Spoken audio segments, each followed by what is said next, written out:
സുനിഷ അനസ് നമുക്കിപ്പം തത്സമയം ടെലിഫോൺ ലൈനിലുണ്ട്. Anas, good morning Anas. Good morning sir. Anas ഏത് സബ്ജക്റ്റാണ് പഠിക്കുന്നത്? Islamic history. Okay. Anas S F ഐയിൽ തന്നെ ഉണ്ടായിരുന്ന ആളാണല്ലേ? എസ് എഫ് ഐയുടെ കമ്മിറ്റി അംഗമായിരുന്നോ, യൂണിറ്റ് മെമ്പർ ആയിരുന്നോ? ഞാൻ ഡിപ്പാർട്ട്മെന്റ് കമ്മിറ്റി അംഗമാണ്.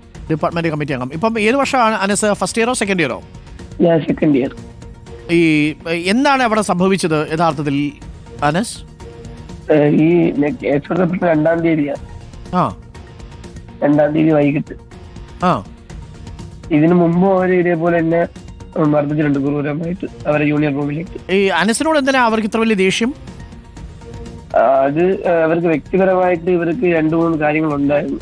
ഞാൻ ഇത് അവരെക്കാരും മുന്നിട്ട് നിൽക്കും, പാർട്ടി പ്രവർത്തനത്തിൽ എന്തെങ്കിലും അവരെക്കാരും മുന്നിട്ട് നിൽക്കും. പാർട്ടിയിലൊക്കെ ചില കാര്യങ്ങളൊക്കെ തുറന്നു പറയുമായിരുന്നു അനസ്.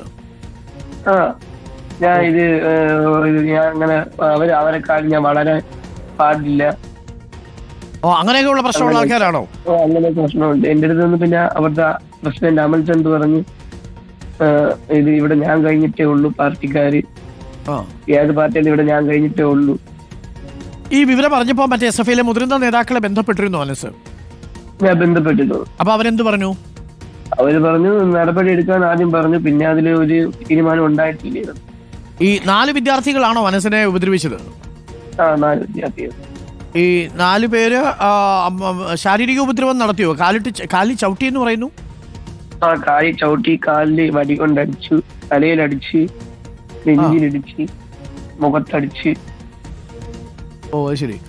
അത് ഈ കോളേജ് യൂണിവേഴ്സിറ്റി ചെയർമാൻ ഉണ്ടോ? ചെയർമാൻ, എക്സ് ചെയർമാൻ ഉണ്ട്. എക്സ് ചെയർമാൻ അടക്കമാണ്. അവരെന്തു പറഞ്ഞ മർദ്ദിച്ചത് അനസ്? നിനക്ക് നമ്മൾ പറയുന്നത് കേൾക്കാൻ പറ്റത്തില്ലേ? എവിടെ വെച്ചാ അടിച്ചത് അനസ്? യൂണിറ്റ് റൂമിലെ കൊണ്ടുവച്ചാണോ? യൂണിയൻ റൂമിൽ. ആ സ്റ്റേജിന്റെ പിന്നിലോ? അല്ല അല്ല അല്ല. പിന്നെ എവിടെയാ? ഓഫീസ് റൂമിന്റെ താഴെ. ഓഫീസ് റൂമിന്റെ താഴെയുള്ള യൂണിയൻ റൂമിൽ കൊണ്ടുവച്ചാണ് അടിച്ചത് അല്ലേ? ഓക്കെ. അതിനുശേഷം പരാതി കൊടുത്തു. ഇപ്പോൾ പ്രിൻസിപ്പലിന് പരാതി കൊടുത്തില്ലേ? ഇപ്പോ കൊടുത്തിട്ടുണ്ടായിരുന്നു.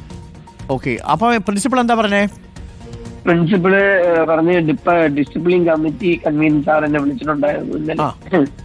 വിളിച്ചിട്ട് പറഞ്ഞു ഇതേപോലെ മൊഴിയെടുക്കണം എന്ന് പറഞ്ഞ കോളേജിൽ വരണമെന്ന് പറഞ്ഞിട്ടുണ്ട്. ഞാൻ പറഞ്ഞ് അവര് കോളേജിൽ വരാൻ പറ്റത്തില്ല, കാരണം അവര് ഭീഷണിപ്പെടുത്തുന്നുണ്ട്, കോളേജിൽ കയറി കഴിഞ്ഞാൽ കാല് വെട്ടും. ഈ 4 പേര് തന്നെയാണോ ഭീഷണിപ്പെടുത്തുന്നത്?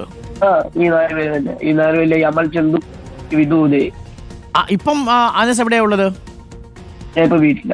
അനസ് ധൈര്യമായിട്ട് കോളേജിൽ പോകണം, നമ്മളെ കാലുവിട്ടത്തൊന്ന് കാണാമല്ലോ. അനസ് ധൈര്യമായിട്ട് പോയിക്കോ, കോളേജ് ക്ലാസ് ഒന്നും കളയണ്ട കേട്ടോ. ഇത് വെള്ളരിക്കപ്പെട്ടണമൊന്നുമല്ലല്ലോ, നമ്മുടെ നാട്ടിൽ നിയമവും സംവിധാനങ്ങളും ഒക്കെ ഇല്ലേ. അനസ് മറ്റു ബുദ്ധിമുട്ടൊന്നും ഇല്ലെങ്കിൽ ഇന്ന് തന്നെ പോയിക്കോ. ഞങ്ങളുടെ റിപ്പോർട്ടർമാരൊക്കെ അവിടെ ഉണ്ടാവും, ബാക്കി ആൾക്കാരൊക്കെ അവിടെ ഉണ്ടല്ലോ, പാർട്ടിക്കാരൊക്കെ നോക്കിക്കോളും. ഇനി എല്ലാ ആൾക്കാരും ഉണ്ടാവും കേട്ടോ. Okay, thank you. അനസാണ് നമുക്കൊപ്പം ചേർന്നത്. എന്തായാലും അനസ് നിയമ നടപടിയുമായി മുന്നോട്ട് പോവുകയാണ്. ഒറ്റ കാര്യമേ പറയാനുള്ളൂ, ആ പാർട്ടി അറിഞ്ഞുകൊണ്ടാവണമെന്നില്ല. ഇനി പാർട്ടി അറിഞ്ഞുകൊണ്ടാണോ എന്ന് നമുക്കറിയില്ല, അതൊക്കെ തീരുമാനിക്കേണ്ടത് ആ പാർട്ടിയാണ്. പക്ഷേ ഇത്തരം കാര്യങ്ങളിൽ പരാതി വരുമ്പോൾ കൃത്യസമയത്ത് ഇടപെടുകയും അതിന് ഉത്തരവാദികളായ ആളുകൾക്കെതിരെ നടപടിയെടുക്കുകയും ചെയ്യുക എന്നതാണ് ഏറ്റവും പ്രധാനപ്പെട്ട കാര്യം. അതല്ലാതെ മനുഷ്യരാകണം എന്ന് പറഞ്ഞിട്ട് ഒരു കാര്യമില്ല. ഇതൊക്കെ അവിടെ വീണ്ടും പലതവണ പാടിയ പാട്ടാണ്. എന്നിട്ടാണ് ഒരു ഭിന്നശേഷിക്കാരനായ ഒരു വിദ്യാർത്ഥിയെ ഇങ്ങനെ ക്രൂരമായി മർദ്ദിച്ചു എന്നൊരു പരാതി കിട്ടുമ്പോൾ അതിനെ ലാഘവ ബുദ്ധിയോടുകൂടി സമീപിച്ചിരിക്കുന്നത്. എന്തായാലും പോലീസിൽ പരാതി ഉയർന്നിട്ടുണ്ട്. തീർച്ചയായിട്ടും നടപടി ഉണ്ടാവണം. അങ്ങനെ ഒരു വിദ്യാർത്ഥിയെ നമ്മൾ ഉപദ്രവിക്കാൻ പാടില്ലല്ലോ. എന്തിൻ്റെ കാരണങ്ങളുടെ പുറത്താണെങ്കിലും സംഘടനാ പ്രവർത്തനം, അതും ആ പാർട്ടിയിൽ തന്നെ പ്രവർത്തിക്കുന്ന, ഇനി മറ്റു പാർട്ടിയിൽ പ്രവർത്തിക്കുന്ന ആളാണെങ്കിൽ പോലും അങ്ങനെ ചെയ്യാൻ പാടില്ലല്ലോ. ഇതെന്തായാലും സംഭവിച്ചത് വളരെ നിർഭാഗ്യകരമായ കാര്യമായി പോയി. ആ അനസ് എന്ന് പറയുന്ന വിദ്യാർത്ഥി ഭയന്നിരിക്കുകയാണ്, കോളേജിലേക്ക് എത്തിയാൽ കാല് വെട്ടിക്കളയും എന്നൊക്കെയാണ് പറഞ്ഞിരിക്കുന്നത്. അങ്ങനെയാണെങ്കിൽ ഒന്ന് കാണണമല്ലോ, അങ്ങനെയൊക്കെ കാല് വെട്ടുന്നു.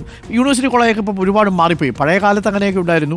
പക്ഷേ ഇപ്പോൾ യൂണിവേഴ്സിറ്റി കോളേജിൽ അങ്ങനെയൊന്നും നടക്കാൻ ഇവിടുത്തെ വിദ്യാർത്ഥി സമൂഹമോ അധ്യാപക സമൂഹമോ ഒന്നും ആഗ്രഹിക്കുന്നില്ല. മാത്രമല്ല കോളേജൊക്കെ നല്ല റാങ്കിങ്ങിൽ മുന്നിൽ നിൽക്കുന്ന ഒരു കോളേജാണ്. അപ്പോൾ ആ കോളേജിൻ്റെ പേര് കളയാൻ വേണ്ടി കുറേ ചങ്ങാതിമാർ ഇറങ്ങി തിരിച്ച് എന്താ ചെയ്യാൻ പറയുക?